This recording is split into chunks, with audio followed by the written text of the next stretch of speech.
Welcome, friends, to Beyond the Crucible, the podcast that dares to talk about setback and failure, but not so we can commiserate.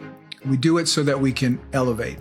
I'm Gary Schneeberger, the co-host of the show, and our mission today is to offer you the hope that your Crucible experiences, those tragedies or challenges you faced or are facing right now, don't define you. They refine you. They did not happen to you. They happened for you. And I don't know many people who know that better than the founder of Beyond the Crucible, the host of this show, and my friend, Warwick Fairfax. Warwick, it's at this point in every episode I say something that sort of characterizes what I think the episode's going to be. And this is an interesting one to characterize because it's not, a fun one. It's not an exciting one. It's an important one. And it's one that we can draw some good lessons from, but it's a bit of a somber one, right? It's definitely a different kind of movie in the series that we're doing than we've talked about before, for sure. Yeah, Gary, it's a wonderful movie, but a very sobering movie that deals with an extremely challenging subject. And certainly the word crucible kind of understates the subject matter that we're going to be discussing. But there's a lot I think we can learn from this movie. Well said. This movie is part of our series, Classic Films, Classic Crucible Lessons. And the film in question is Schindler's List, the 1993 film that won Best Picture at the Oscars. Won Steven Spielberg, the director, Best Director Oscar, and the actor who plays the lead role, Oskar Schindler in Schindler's List, Liam Neeson, was nominated for Best Actor for this. So this is not only a meaningful movie and a powerful movie, an epic movie, but it was also a well-decorated movie. And but we're talking about this movie because in the series, Classic Films, Classic Crucible Lessons, we have turned to the American Film Institute's 100 best films from the U.S.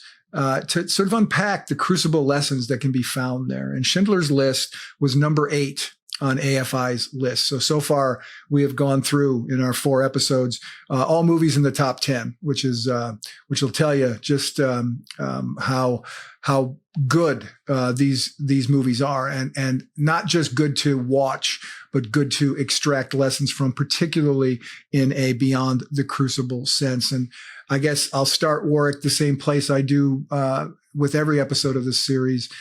What I just said, these are movies that are good to discuss from a Beyond the Crucible perspective. Why is that?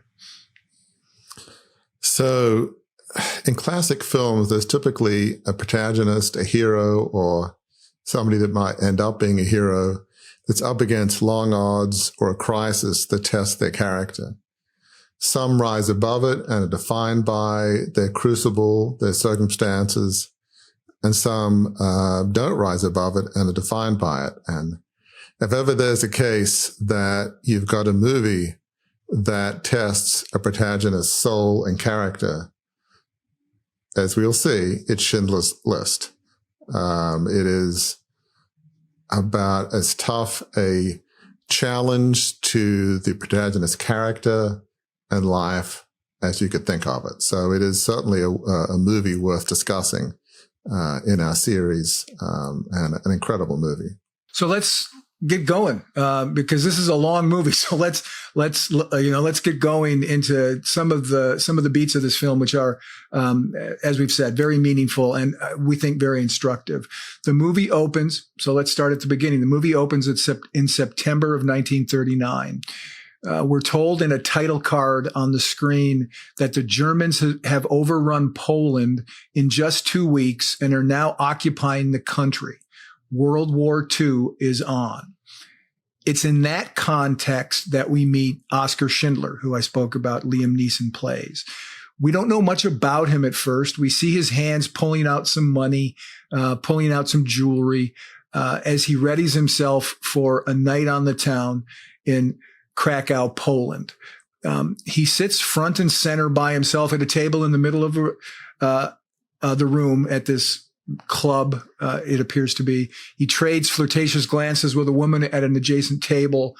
And then he begins to, in a series of scenes, he begins to ingratiate himself to the Nazis who show up over several nights. Based on their uniforms and the seats that they're being seated at in this club, it appears that they are ranking members of the German military. It's at this point in the film that we start to understand who Oskar Schindler is. And he's not, he doesn't appear to be that impressive a specimen. He's a German. He's someone who befriends the people he needs to befriend. But what he truly believes, we're not really sure. It doesn't come through. He later meets with a Jewish accountant, Ishtak Stern, who he wants to hire to run the manufacturing company he wants to start. And he's clearly looking to make money off of the effort, but not much else. He tells Stern that what he's good at isn't work, it's presentation. Folks, keep that in your mind. Oskar Schindler describes himself early in this movie.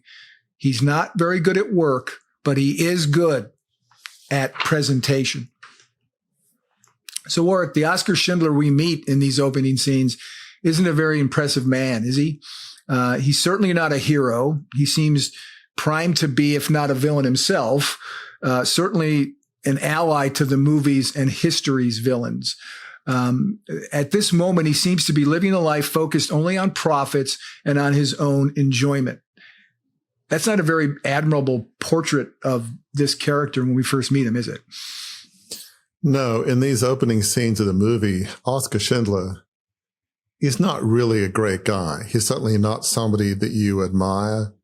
It would seem that he's all about his own agenda and his own profits and just making his way in the world and the rest of the world and what happens to it. It just doesn't really matter that much.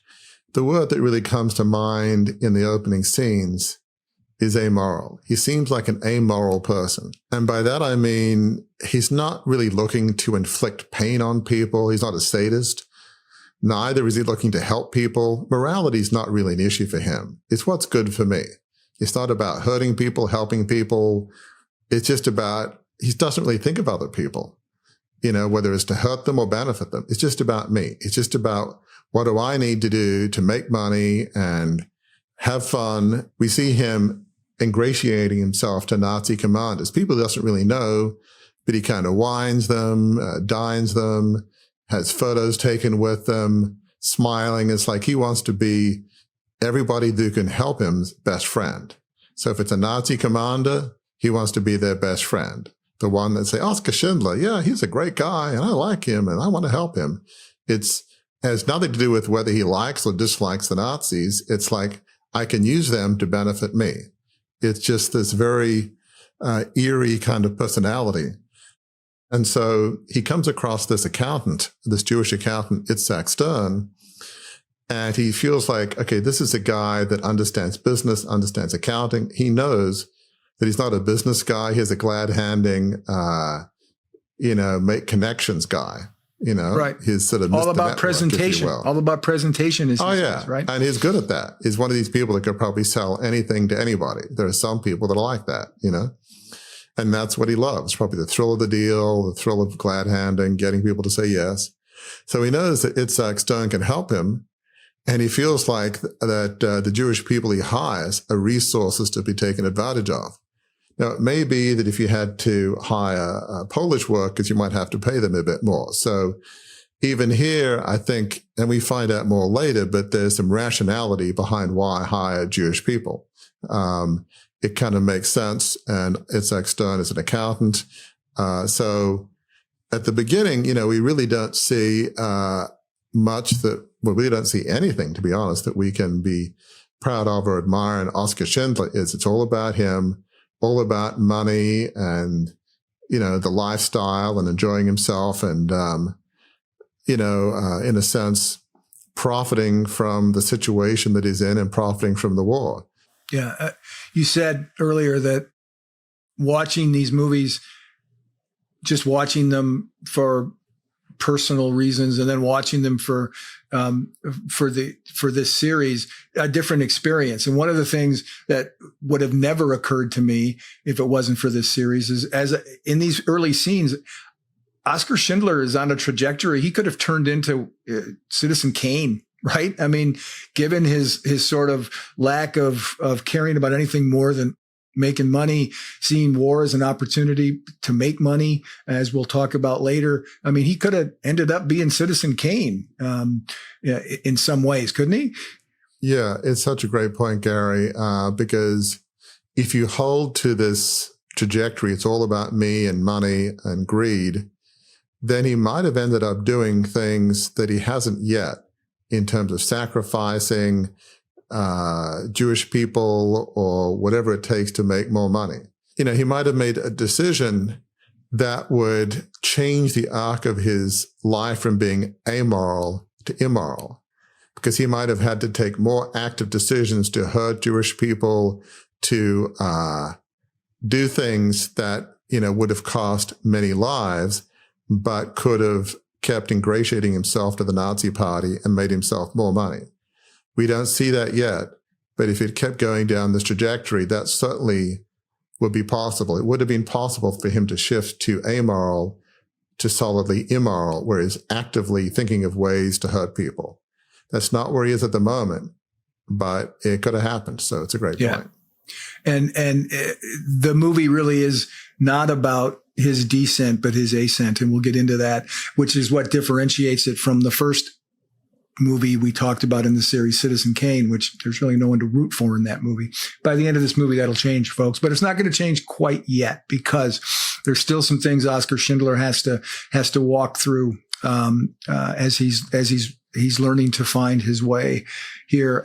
It's soon revealed, in fact, when his wife shows up to surprise him while he is in the midst of a dalliance with a mistress, that Schindler is married. He left his wife Elaine behind in Czechoslovakia and moved to Poland after the country was occupied by the Nazis to establish a business, an enamelware factory. We learn he's never had much success in life, but sees the war as a chance to make it big. He's establishing the factory with 350 workers on the floor with one purpose, he says, one purpose: to make money for me. The key point here, I think, that really comes through, and it's a good point to put a pin in as we keep talking after I say it, and that's this. He tells his wife that people are going to remember him. This is what he says people are going to say about him. This is what Oskar Schindler says to his wife people are going to say about him. He did something extraordinary. He did something no one else did. He came here with nothing, a suitcase, and he built a bankrupt company into a major manufacturer. And he left with a steamer trunk, 2 steamer trunks of money. And he adds this at the end: all the riches in the world. Oskar Schindler at this point is well on his way to becoming anything but someone who lives a life of significance. Don't you think, Warwick? Absolutely, Gary. At this point, we see Oskar Schindler as somebody who is totally motivated by money and living a life that's totally focused on him. Wine, food, the good life, mistresses. Right. You know, we see a scene, as you mentioned, where his wife is willing to stay, in effect saying, if he stops fooling around, and Oskar Schindler says, no, I'm just going to keep doing me. Focused on me, money, power, greed, mistresses. No. So then she sadly leaves to go back to Czechoslovakia. So he's somebody that is very proud of his success. He says that at the height of his father's success, his father had 50 employees. So now Oskar Schindler, is saying, well, I did better than my dad. I've got 350. So he feels like he's making it big. And as you say, he's looking forward to the day when he can go home with steamer trunks full of money. He believes that the difference between success and failure is war. War has made Schindler rich. It made many people rich. War does in general. Certainly World War II did. And so Oskar Schindler is just profiting off the war and his ability to glad hand and make friends with those in power. And as we'll see, he's very good at it. He sends people, food and wine and all the best things he can. He does whatever it takes to make friends in high places. In this sense, I suppose you could say friends in all the wrong places with the Nazi high command. But he's amoral. He doesn't care. It's all about him. It's all about number one and making money. But at this point, there are really not too many signs of inner turmoil. If it's existing, it's not really manifesting on the surface just yet. He's leading the opposite of a life of significance. He's doing everything that we think you should not be doing. All about him, success, greed, and money. And he sees Itzhak Stern and the Jewish people as a situation to be taken advantage of, their resources. It's a situation to be taken advantage of for his own personal benefit. That's the epitome of an amoral person. It's important to revisit the fact that this is taking place at the start of World War II, where the Nazis are just beginning their effort to take out the Jewish people. So happening around Oskar Schindler, it's not a vacuum. This stuff is happening around him. He knows through his workers kind of what's going on. He knows through Stern what's going on. He's glimpsed bits of it. He's not oblivious to what's happening. He's just not interested in anything that doesn't pertain to him. And that makes it, I think, to your point, even more eerie and even more sad, is that some really horrific things, and the most horrific haven't happened yet, but some really horrific things have already happened to the Jewish people. And he's just blowing past all that while he's pursuing his riches. But then an interesting scene happens, Warwick, where he's face to face with one of those Jewish workers. A man hired by Stern to work at the factory wants to see Schindler and thank him for the job. He's lost one arm, not really someone who would have been hired, would have been chosen as a factory worker based on ability. Schindler's uncomfortable during the visit. Stern's the one who hired the man for the job, and Schindler wouldn't have. But the gratitude leaves Schindler feeling uncomfortable. We don't know why, but he's just feeling uncomfortable throughout. And we begin to learn then, even more starkly, how bad it is for the Jewish people and how bad it can get when SS Second Lieutenant Amon Goth arrives in Krakow. He will be commandant at a detention camp being built there. Once the camp is ready for prisoners, he acts swiftly and savagely to eradicate the Krakow ghetto, where the Jews have been segregated in cramped quarters. And he sets out to wipe away 6 centuries of Jewish prosperity. Those are his words in this film. The scenes that follow are unnerving in their brutality. 2,000 Jews are transported to the camp, and 2,000 others are killed in the streets by the SS. Schindler witnesses the massacres and is profoundly affected.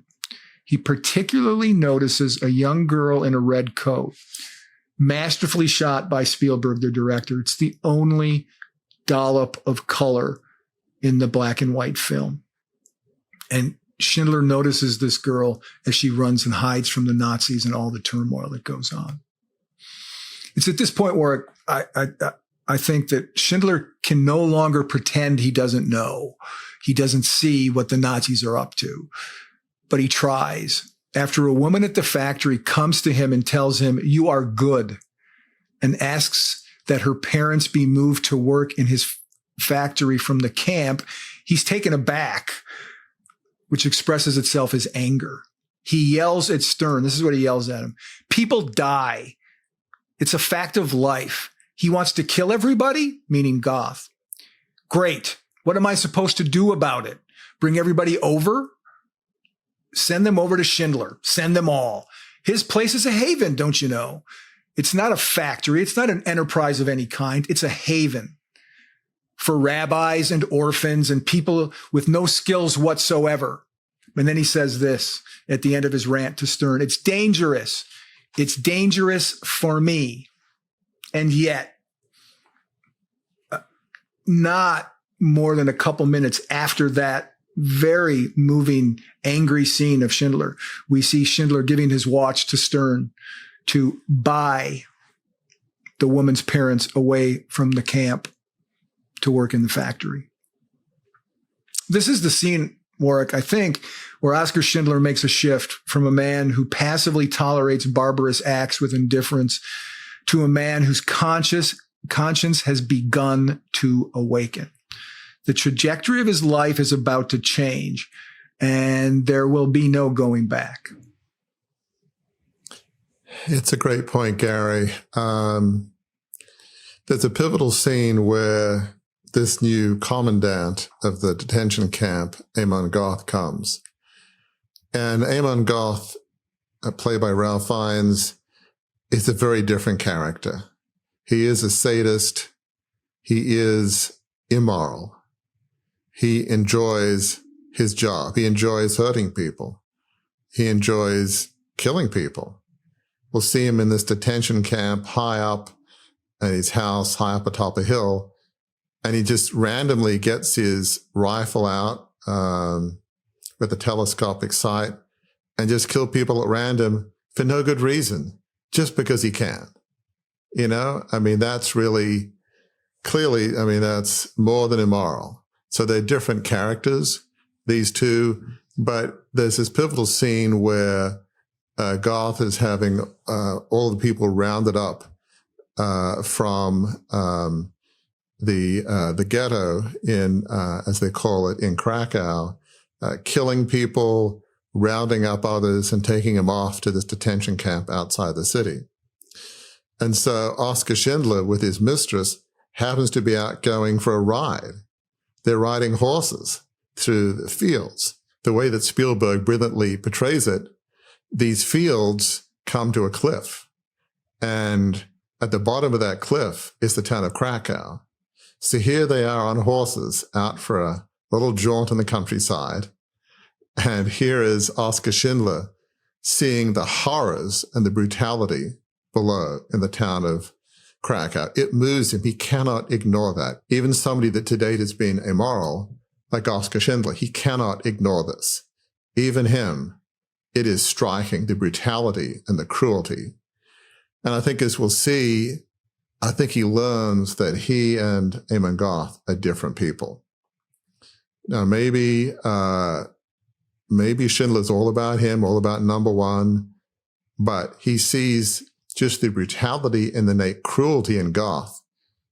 He has to realize that's not me, and I sure don't want that to be me.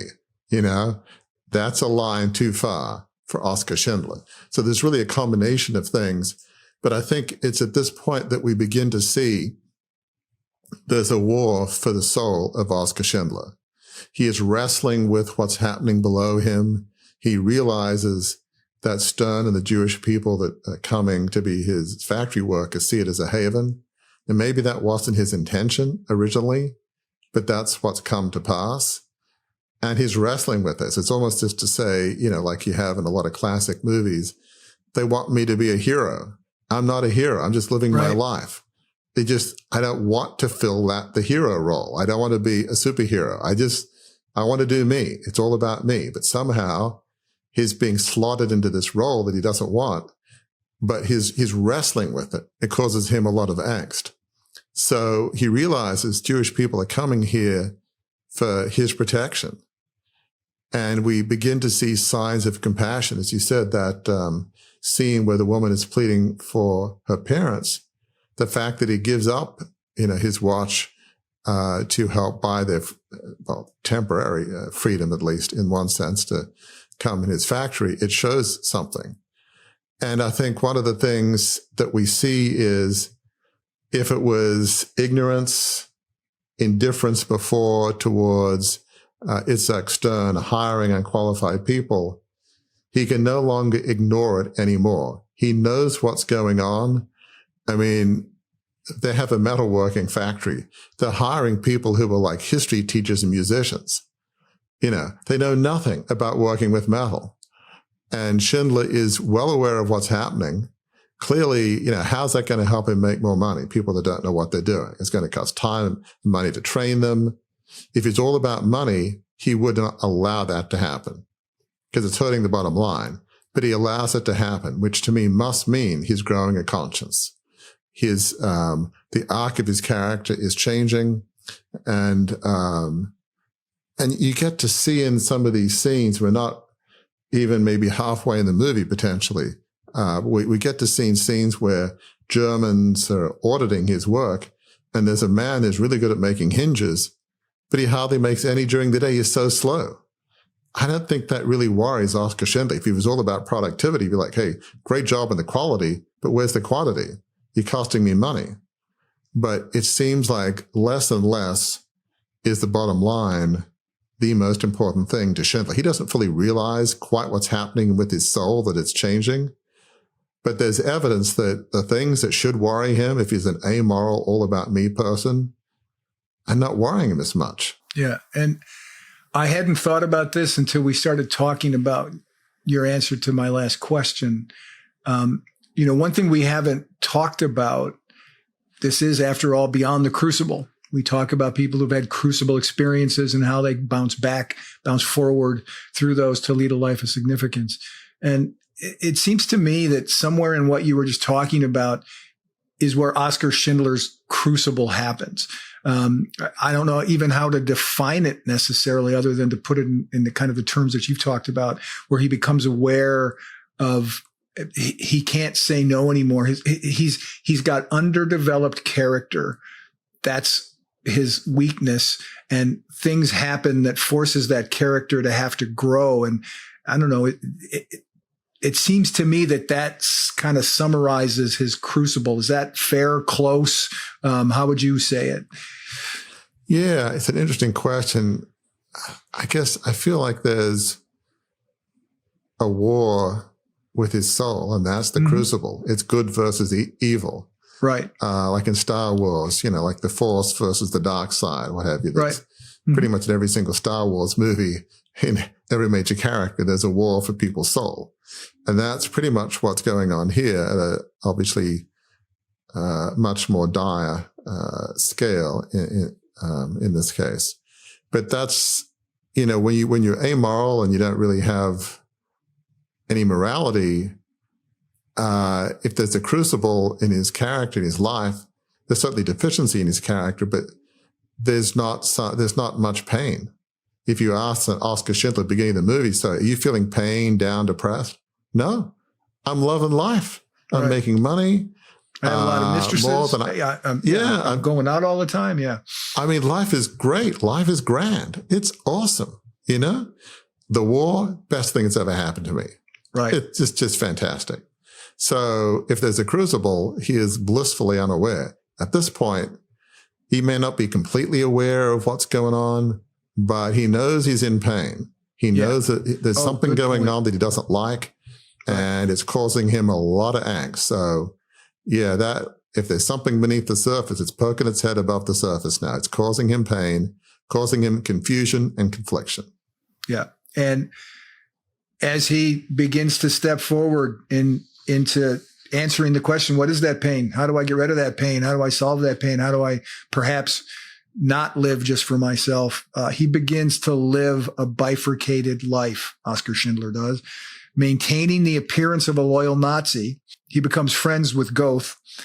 But within those relationships, he's taking stands for what is right.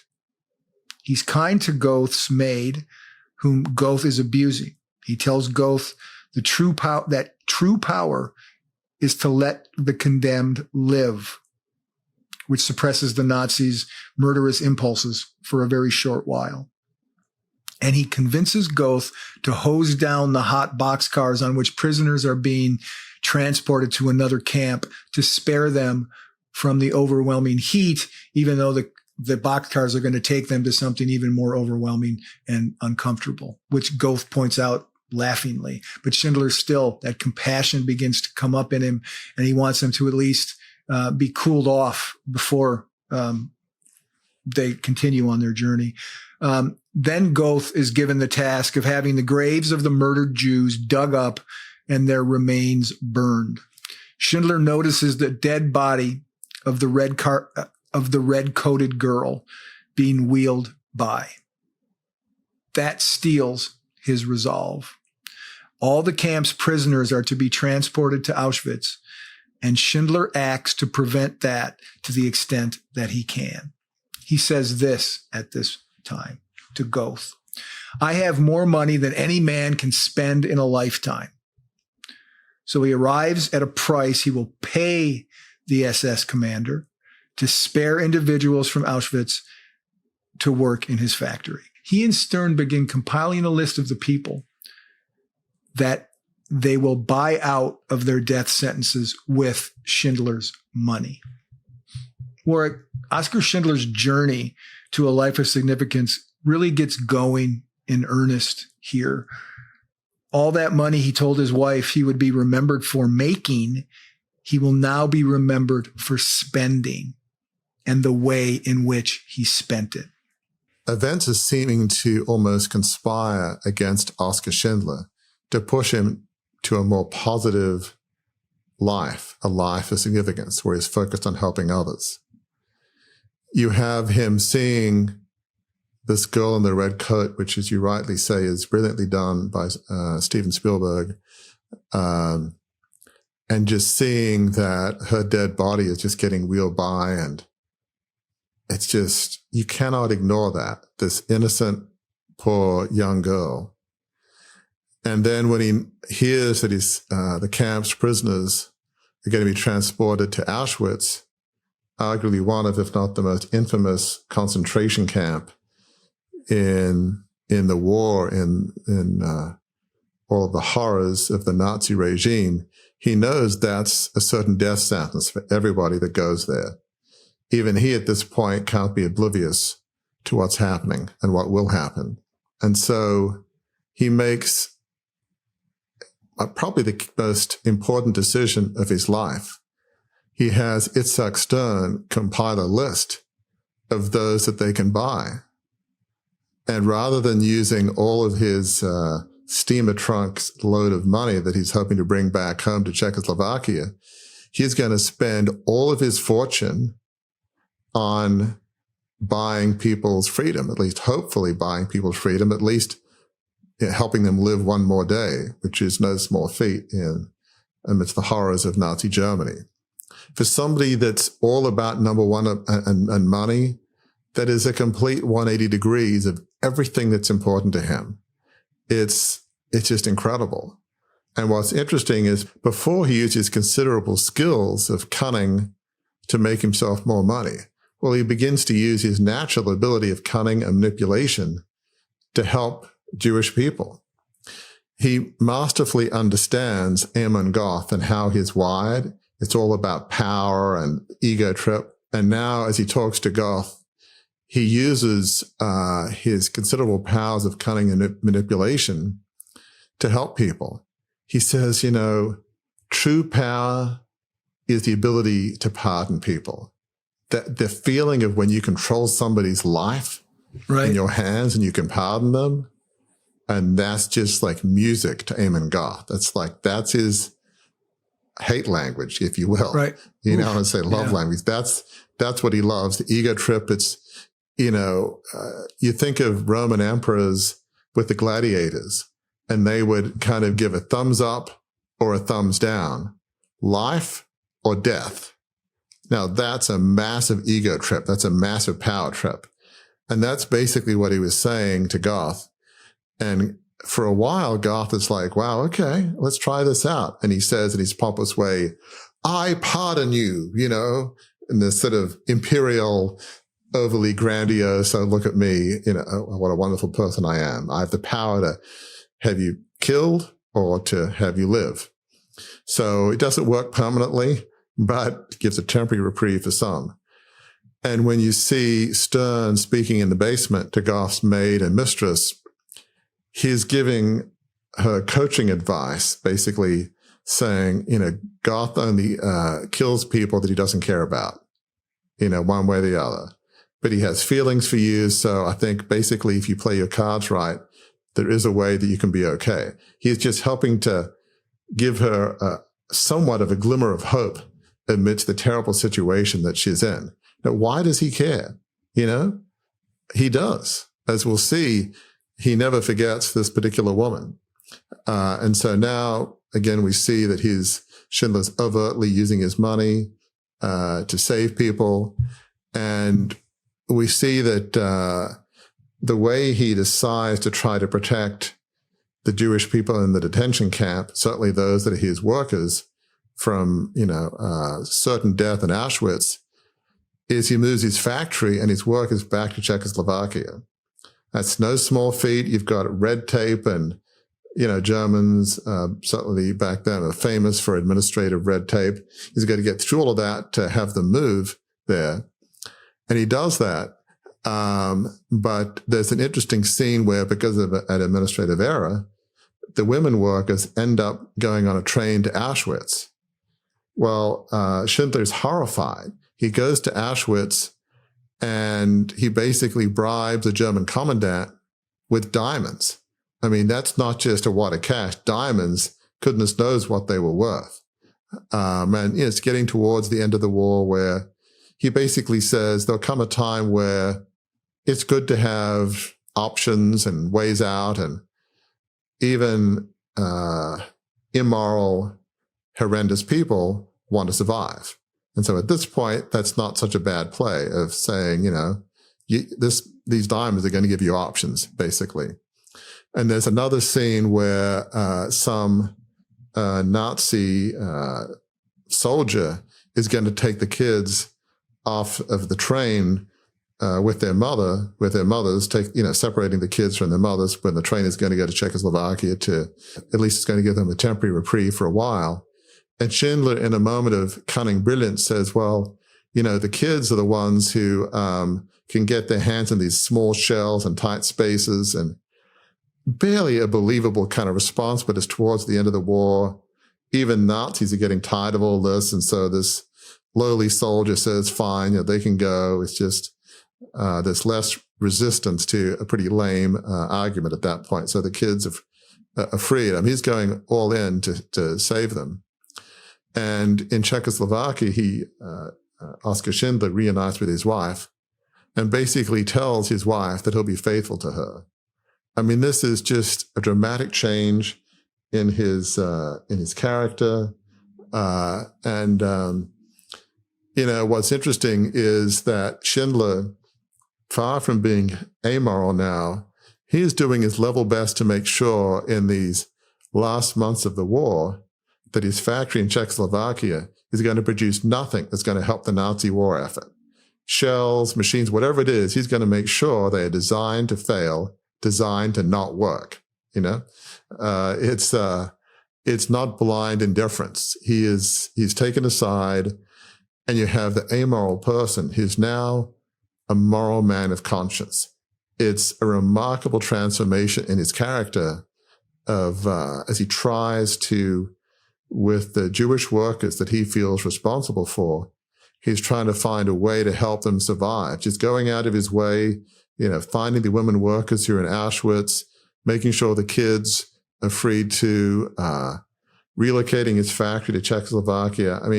No small feat, using every penny he has virtually to try to free as many people as he can from the Nazis and give them one more day of freedom. It's remarkable. He's no longer on the fence. Any one of these moves would be incredibly risky. He is all in, no matter what the cost to himself. It's a remarkable evolution of his character. Yeah. And, he tries to enlist a friend in his efforts. And this is an interesting point. He goes to a businessman friend to see if he wants to partner up, to pool their money, saying that they could save 4,000 people if they did that. The friend contemplates it for a bit and then says, I've done all I can, and declines to join up with Schindler. And when I heard that, I was like, that's a good lesson for us, that we'd be wise to remember that even when we do the right thing, it can be hard to get others to join our cause sometimes, to join our calling. We need more than friends. We need fellow travelers. And that's why what Stern tells Schindler is so important when they've finished typing out the list. One by one, they've gone through, and Stern is typing the names of the people on the list. And when it's done, Stern says to Schindler, the list is an absolute good. The list is life.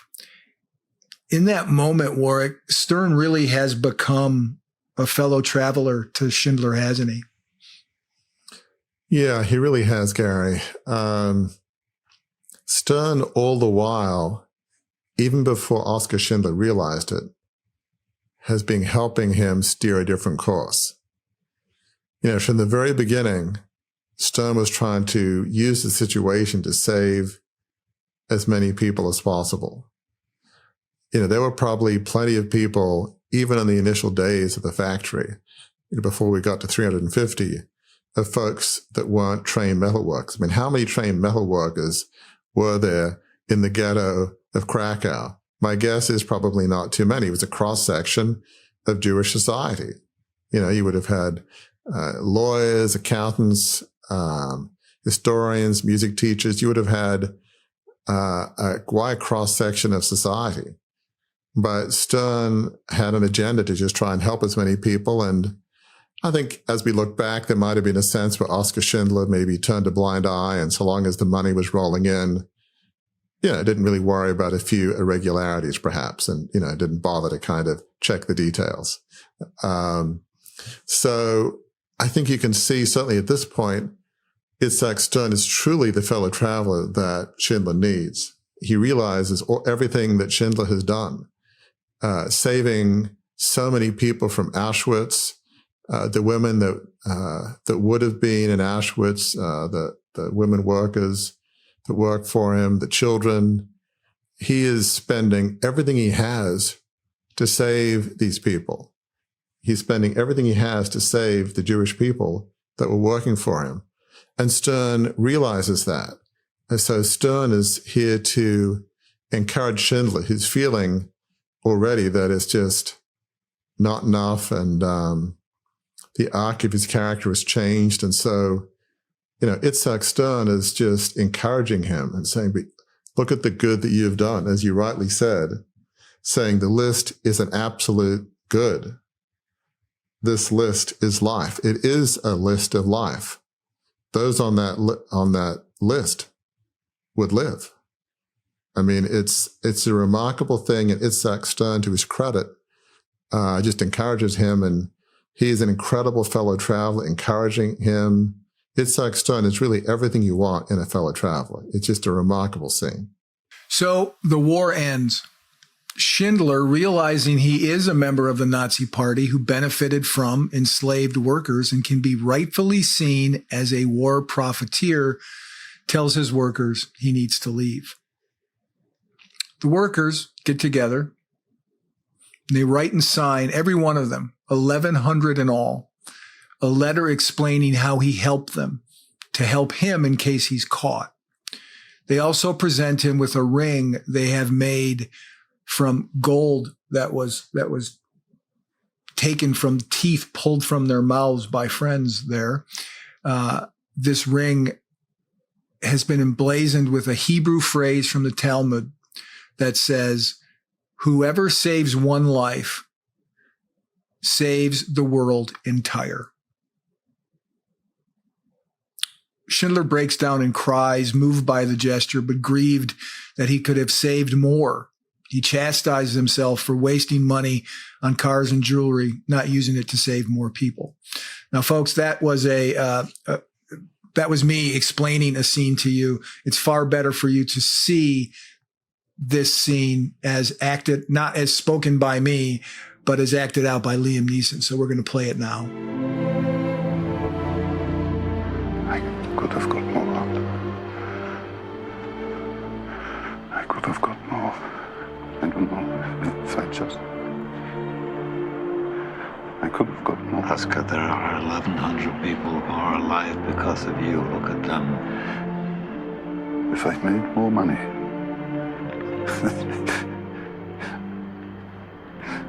I threw away so much money. You have no idea.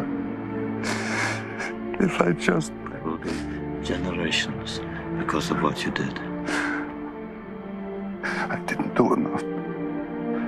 You did so much.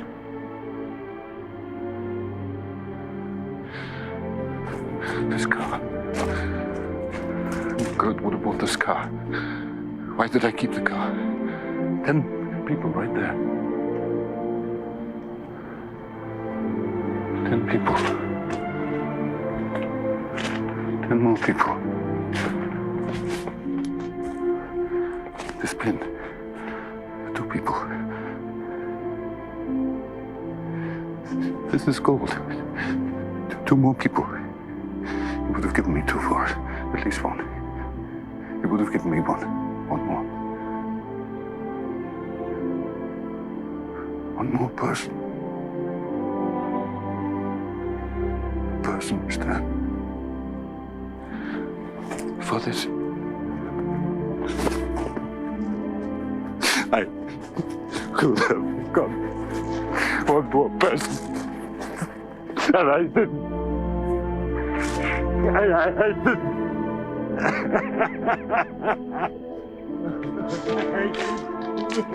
So, Wirt, Oskar Schindler's life has turned out like he told his wife it would in a strange way in the first scene, just for different reasons.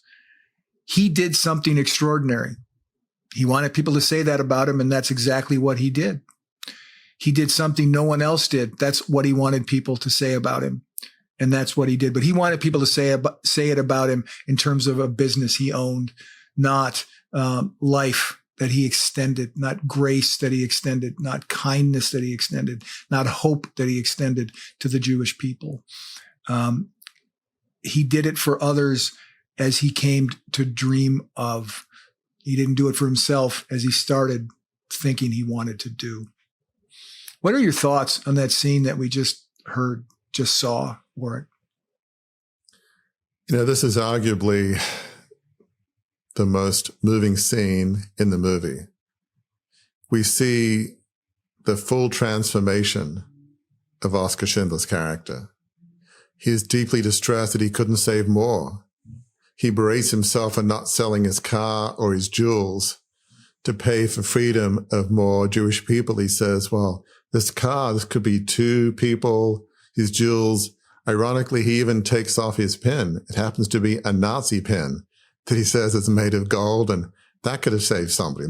Tremendous irony if you could have found a way to use a Nazi pin to save a life.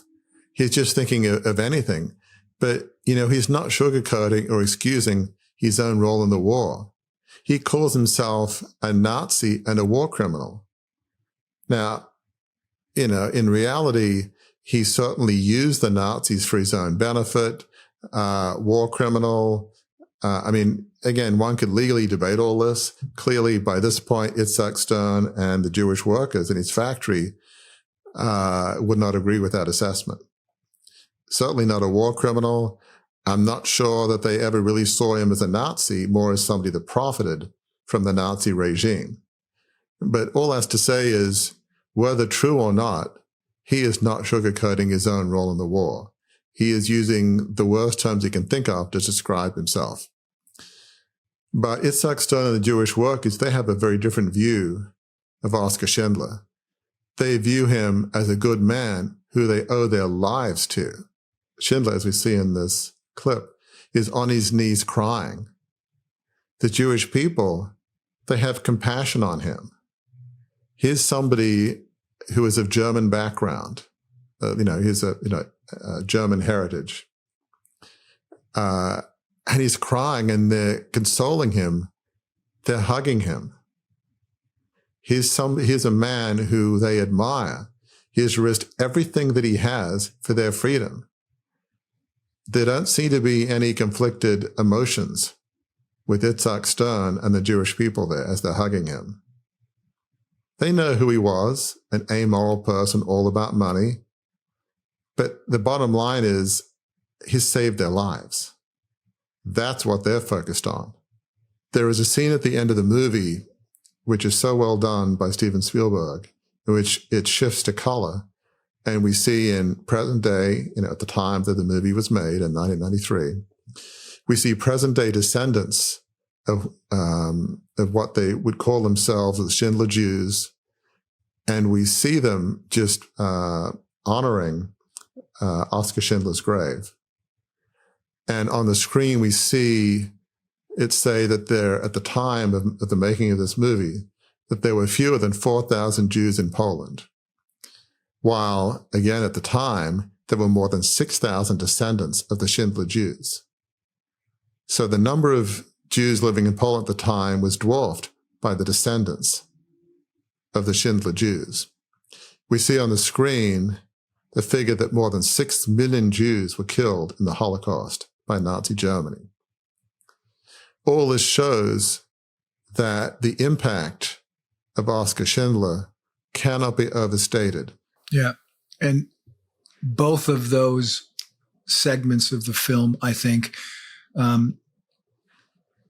take me back to the first scene of Schindler with his wife when he's bragging about what he's hoping to get from starting this business. And he tells her, he ends his speech about what people will say about him when he's done with what he's going to do during World War II. He says, this is what people are going to say about him. I said it earlier, but in the context of what we've been talking about here, it is absolutely true. He says, they will say that Oskar Schindler earned all the riches in the world. And I think the two scenes that you just talked about, those two outpourings of gratitude and emotion, indicate that Oskar Schindler did indeed have all the riches in the world. Warwick, we've talked about a lot here. What's the one big point, if you can narrow it down to one big point, that you hope listeners and viewers will take away from Schindler's List and our discussion of it? Schindler's List shows that no one is beyond redemption.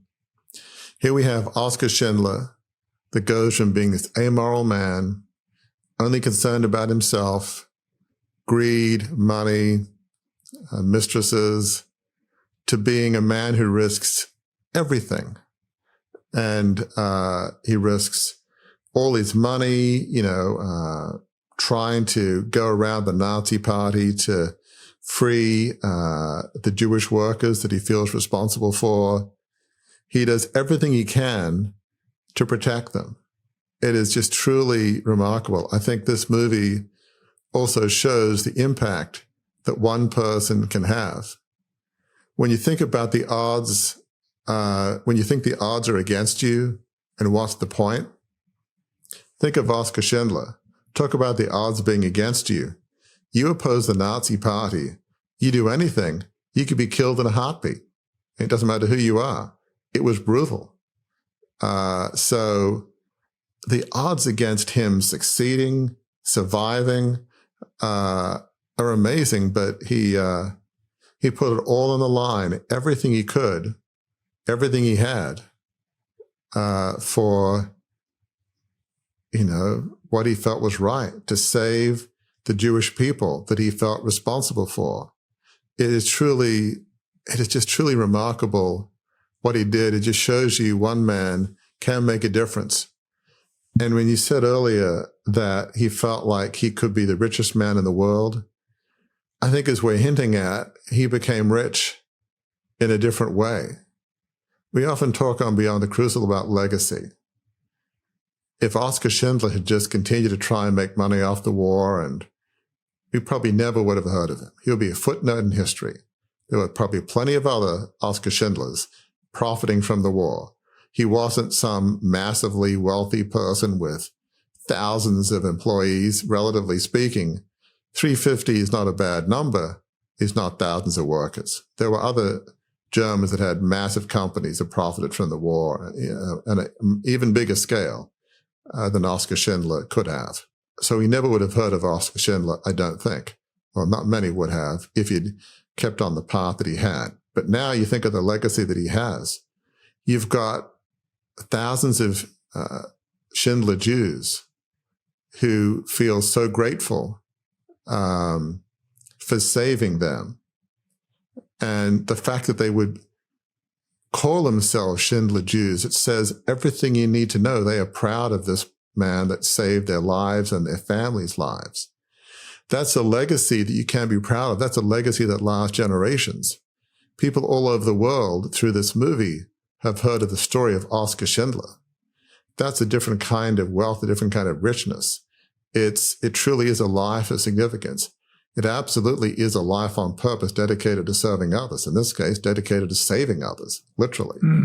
The reflection point I want to leave you with, folks, is goes back again to something Schindler told his wife in the beginning when he said that he aspired to be someone about whom was said, you did something extraordinary, something no one else did.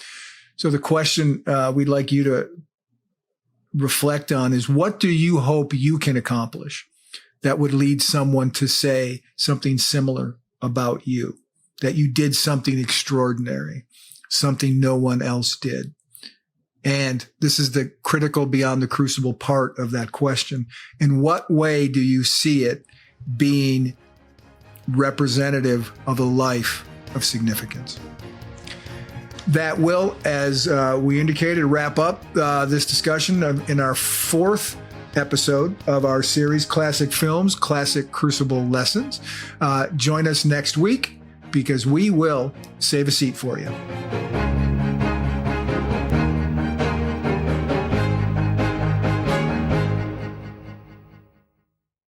Welcome to a journey of transformation with the Beyond the Crucible assessment. Unlike any other, this tool is designed to guide you from adversity to achievement. As you answer a few insightful questions, you won't just find a label like the helper or the individualist. Instead, you'll uncover your unique position in the journey of resilience. This assessment reveals where you stand today, the direction you should aim for, and crucially, the steps to get there. It's more than an assessment. It's a roadmap to a life of significance. Ready? Visit beyondthecrucible.com. Take the free assessment and start charting your course to a life of significance today.